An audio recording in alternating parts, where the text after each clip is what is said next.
दोस्तों नमस्कार। स्वागत है आपका हमारे YouTube चैनल अम्बुस के व्लॉग में। दोस्तों आज हम एक ऐसे संत के बारे में बात करने वाले हैं जिनकी दुनिया दीवानी है। चलिए वीडियो को शुरू करते हैं। दोस्तों अगर आप हमारे चैनल पर नए हैं तो आप इस चैनल को ज़रूर सब्सक्राइब कर लें, जिससे आपको प्रेरणादायक व ऐसे ही मिस्टीरियस, रहस्यमयी व रियल चीज़ों के बारे में आपको डिटेल्स मिलती रहेंगी और प्रेरणादायक कहानियाँ भी आपको मिलती रहेंगी। तो वीडियो को शुरू करते हैं, समय को बर्बाद नहीं करेंगे। दोस्तों क्या आपने कभी किसी ऐसे संत को देखा है जिनकी दोनों किडनियां खराब हो चुकी हैं, लेकिन फिर भी उनके मुख पर एक पल के लिए दुख की लकीर नहीं आती, जो पिछले कई वर्षों से हर रात 2 बजे वृंदावन की गलियों में राधा नाम की मस्ती में झूमते हुए निकलते हैं। आज पूरा देश जिन्हें प्रेमानंद जी महाराज के नाम से जानता है, उनका जीवन किसी चमत्कार से कम नहीं है। एक ऐसा बालक जो मात्र 13 साल की उम्र में घर छोड़कर निकल गया तपस्या की और अंत में वृंदावन को अपना सर्वस्व मान लिया। आज के इस विशेष वीडियो में हम बात करेंगे पूज्य श्री प्रेमानंद गोविंद शरण जी महाराज के संपूर्ण जीवन परिचय की। उनका जन्म कहाँ हुआ, वे सन्यासी कैसे बने और कैसे आज वे लाखों भटकते हर युवाओं के सही रास्ता दिखाने वाले हैं। चलिए इस भक्ति के सफ़र को शुरू करते हैं। सबसे पहले दोस्तों जानेंगे हम उनके जन्म और बचपन के विषय में। महाराज जी का जन्म उत्तर प्रदेश के कानपुर के ज़िले में पास के स्थित अखरी गांव में एक अत्यंत धार्मिक ब्राह्मण परिवार में हुआ था। उनके बचपन का नाम अनिरुद्ध कुमार पांडे था। भक्ति उनके खून में थी। उनके दादा एक सन्यासी थे और उनके पिता श्री शंभू पांडे जी भी एक परम भक्त थे। इसका गहरा असर बालक अनिरुद्ध पर पड़ा। जब उनकी उम्र के अन्य बच्चे खेल कूद में व्यस्त होते, तब अनिरुद्ध जी गीता और रामायण के श्लोकों का पाठ किया करते। मात्र 9 साल की उम्र में उन्होंने ईश्वर की खोज करनी है। उन्होंने अपने माता पिता से स्पष्ट कह दिया था कि वे ब्रह्मचर्य का पालन करना चाहते हैं और इस नश्वर संसार के बंधनों में नहीं बंधेंगे। बात करेंगे उनके घर का त्याग और कठिन संन्यास के बारे में। महाराज जी का मन सांसारिक पढ़ाई में कभी नहीं लगा। 13 साल की छोटी सी उम्र में एक दिन भोर में बिना किसी को बताए वे घर से निकल पड़े। उनके पास न पैसे थे न रहने का ठिकाना। मन में बस एक धुन थी, भगवान को पाना। शुरुआती समय में उन्होंने संन्यास दीक्षा ली और उनका नाम रखा गया आकाशानंद ब्रह्मचारी। उन्होंने कई साल गंगा के किनारे बिताए। कड़ाके की ठंड हो या तपती गर्मी, महाराज जी ने बिना किसी सुख सुविधा के तपस्या की। कहते हैं कई बार उन्होंने कई दिनों तक कुछ नहीं खाया, केवल गंगा जल पीकर ही समय बिताया। इस दौरान उन्होंने काशी वाराणसी में शास्त्रों का गहरा अध्ययन किया और एक वैरागी का जीवन जिया, जिसे संसार की मोह माया से कोई लेना देना नहीं था। बात करेंगे उनके वृंदावन आगमन और भक्ति मार्ग की। महाराज जी के जीवन में एक बड़ा मोड़ आया। काशी में रहते हुए एक संत ने उन्हें राधा रानी की महिमा सुनाई और उन्हें वृंदावन आने का निमंत्रण दिया।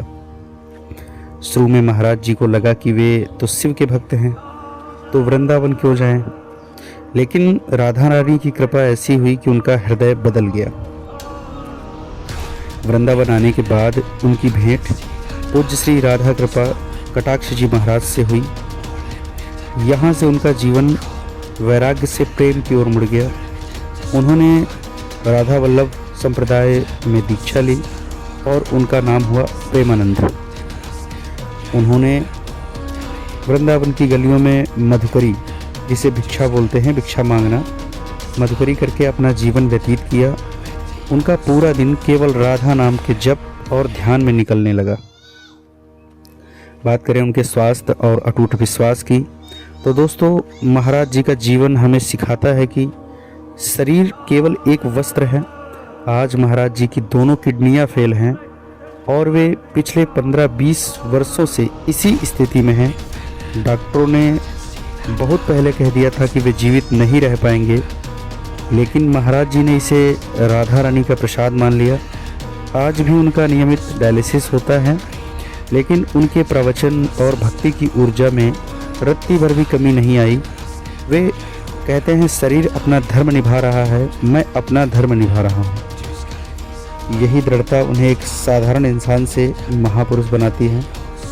बात करें उनकी दिनचर्या और दर्शन के समय के बारे में, यदि आप महाराज जी के दर्शन करना चाहते हैं तो उनकी दिनचर्या को समझना बहुत ज़रूरी है। महाराज जी वृंदावन के राधा निवास क्षेत्र में रहते हैं, केली कुंज में।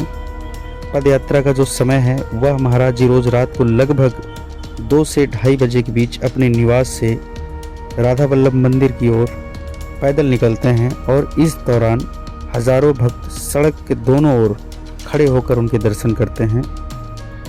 सत्संग उनका प्रवचन सुबह के समय होता है, जिसे एकांतिक वार्तालाप कहा जाता है। यहाँ वे लोग के जीवन से जुड़े गहरे सवालों का जवाब देते हैं। जैसे लोग दूर दूर से उनकी एक झलक पाने के लिए आते हैं। उनका संदेश बहुत सरल है, राधा राधा जपो, अधर्म का त्याग करो और अपने माता पिता की सेवा करो। तो दोस्तों निष्कर्ष यह है कि महाराज प्रेमानंद जी आज के युग में उन सभी के लिए एक रोशनी है जो मानसिक तनाव और दुख में डूबे हुए हैं। उनकी बातें कभी कभी कड़वी लग सकती हैं क्योंकि वे सत्य होती हैं, लेकिन वही सत्य हमें शांति की ओर ले जाता है। उन्होंने कभी किसी से धन नहीं मांगा, कभी अपना प्रचार नहीं किया, फिर भी आज पूरी दुनिया उन्हें सुन रही है क्योंकि उनका प्रेम निस्वार्थ है। अगर आपको महाराज जी की यह जीवन गाथा प्रेरणादायक लग रही है तो आप कमेंट में राधे राधे ज़रूर लिखें और हमारे चैनल अंबुज के व्लॉग्स को सब्सक्राइब ज़रूर करें और इस वीडियो को अपने दोस्तों के साथ साझा करें ताकि उन्हें भी शांति का मार्ग मिल सके। दोस्तों बात करेंगे उनके दर्शन के समय की, तो अभी उनका दर्शन का समय जो है उसमें बदलाव किया गया है। जगह वही है, सिर्फ बदलाव यह किया गया है कि उनके दर्शन के लिए आपको सुबह 7:30 बजे जो है उनके दर्शन के लिए लाइन में लगना होगा, उसी मार्ग में रहना होगा, तभी आप उनके दर्शन कर पाएंगे। तो दोस्तों उनसे हमारे भारत में बहुत ज़्यादा लोग प्रभावित हैं। हमारे हिंदू व्यक्ति भी प्रभावित हैं, हमारे मुस्लिम व्यक्ति भी प्रभावित हैं। कहीं ना कहीं उनका जो प्रवचन करने का तरीका है, किसी के खिलाफ नहीं बोलना, किसी का विरोध नहीं करना, सिर्फ सत्य के लिए जीना और सत्य बातों को बताना ही लोगों के लिए सबसे ज़्यादा प्रेरणादायक है। तो दोस्तों हो सकता है यह छोटी सी जानकारी आपको अच्छी लगी हो, तो ऐसी वीडियो को आप अपने दोस्तों के साथ साझा करें और मिलते हैं आपसे अगले एक नए वीडियो के साथ में।